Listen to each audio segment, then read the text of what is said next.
तो फ्रेंड काफ़ी लोगों के कमेंट आ रहे हैं कि सर हमने पेमेंट कर दिया है लेकिन पेमेंट हमारा यहाँ पर शो नहीं कर रहा है, यहाँ पर पेमेंट प्रोसेसिंग में दिखा रहा है, हमारे खाते से पेमेंट कट चुका है। तो क्या ये प्रॉब्लम है और कैसे इसका समाधान होगा, तो मैं इसको स्टेप बाय स्टेप आपको करके दिखाऊंगा। ये देखिए 2 कारण से यहाँ पर पेमेंट प्रोसेसिंग में जाता है। पहला है कि आप पेमेंट को कंप्लीट नहीं करते हैं और बैक का बटन दबा देते हैं, उसके कारण से भी जाता है। और दूसरा है वो हम आपको वीडियो में लाइव करके दिखाएंगे। यहाँ से ध्यान से देखिए होता क्या है, जब हम फॉर्म को पूरा भर लेते हैं और यहाँ पर प्रीव्यू एप्लीकेशन पे आते हैं और टिक करके सबमिट पे क्लिक करते हैं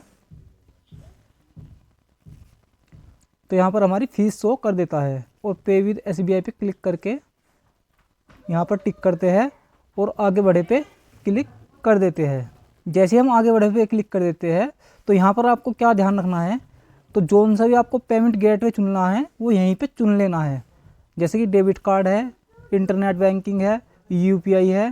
क्योंकि कुछ लोग क्या करते हैं, यहाँ से पेमेंट गेटवे चुन लेते हैं और फिर वापसी बैक आते हैं और दूसरा पेमेंट गेटवे चुनने की कोशिश करते हैं, तो कुछ तो हमारा उसके कारण से पेमेंट प्रोसेसिंग में चला जाता है। दूसरा कारण मैं अभी आपको आगे बता देता हूँ।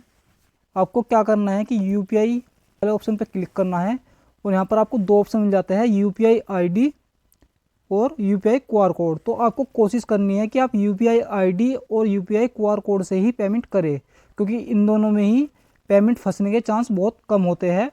क्योंकि कुछ लोगों का पेमेंट कट जाता है और वो भी उनका पेमेंट प्रोसेसिंग में चला जाता है। और सबसे ज़्यादा UPI ID से कोशिश कीजिए, क्योंकि मैंने जो UP होम गार्ड के फॉर्म भरे थे उनमें सबसे ज़्यादा UPI ID का इस्तेमाल किया, तो उनमें एक भी पेमेंट मेरा प्रोसेसिंग में नहीं गया।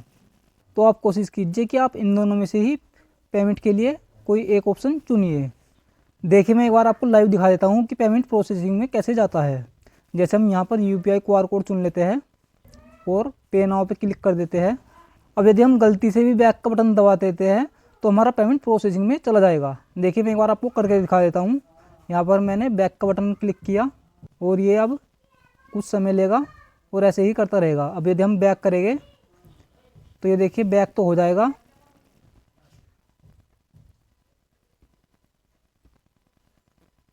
लेकिन ये देखिए यहाँ पर लिखा जाएगा the payment request is denied, और यहाँ पर ये देखिए पेमेंट प्रोसेसिंग में हमारा चला गया। अब यदि आप पे नाउ पे क्लिक करते हैं तो यहाँ पर पे नाउ का ऑप्शन ही नहीं खुल पा रहा है। देखिए हम यदि इस पर वेरीफाई पेमेंट पे क्लिक करते हैं तो यहाँ पर लिखा रहा है you can only verify after 15 minute of transaction.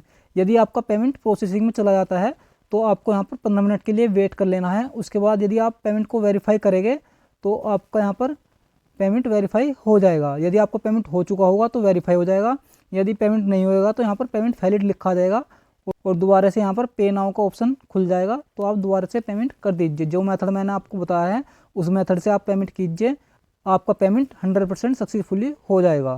Friend जैसे ही हम 15 मिनट बाद दोबारा यहाँ पर लॉगिन करते हैं तो ये अभी भी हमारा पेमेंट प्रोसेसिंग दिखा रहा है, लेकिन हम पेमेंट वेरीफाई पे क्लिक करेंगे। जैसे ही हम वेरीफाई पे क्लिक करते हैं तो यहाँ पर लिखा आता है फैलिड पेमेंट अनसक्सेसफुल। तो अब हम दोबारा से पेमेंट कर सकते हैं। तो इसके लिए हम एप्लीकेशन हिस्ट्री में जाएंगे तो ये देखिए यहाँ पर पेमेंट पेंडिंग लिखा गया और पे नाउ का ऑप्शन यहाँ पर खुल चुका है। तो हम यहाँ पर पे नाउ पे क्लिक करेंगे, पे विद SBI पे क्लिक करेंगे और आगे बढ़े पे क्लिक कर देंगे।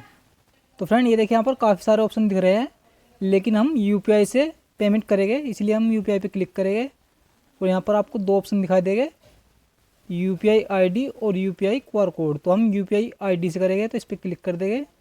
इसके बाद यहाँ पर हम UPI ID भरेंगे। फ्रेंड UPI ID भरने के बाद हम वैलिडेट UPI ID पे क्लिक कर देंगे। तो ये देखिए यहाँ पर वैलिडेट हो चुकी है। अब हम पे नाउ पे क्लिक कर देंगे। देखिए जैसे ही हम पे नाउ पे क्लिक करते हैं तो आपके मोबाइल पर रिक्वेस्ट पहुँच जाती है। तो आपको अपने मोबाइल से पेमेंट कर देना है।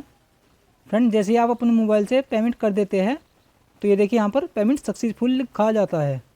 अब हम एप्लीकेशन हिस्ट्री में जाएंगे और यहाँ पर ये देखिए पेमेंट कंप्लीटेड लिखा आ गया। तो फ्रेंड आप भी ऐसे ही अपने फॉर्म का पेमेंट कर सकते हैं। तो यदि आपको जानकारी अच्छी लगी है तो वीडियो को लाइक कीजिए, ज़्यादा से ज़्यादा शेयर कीजिए और चैनल को सब्सक्राइब जरूर से कर लीजिए, क्योंकि हम ऐसी ही इन्फॉर्मेशन आपके लिए लाते रहते हैं। जय हिंद, जय भारत।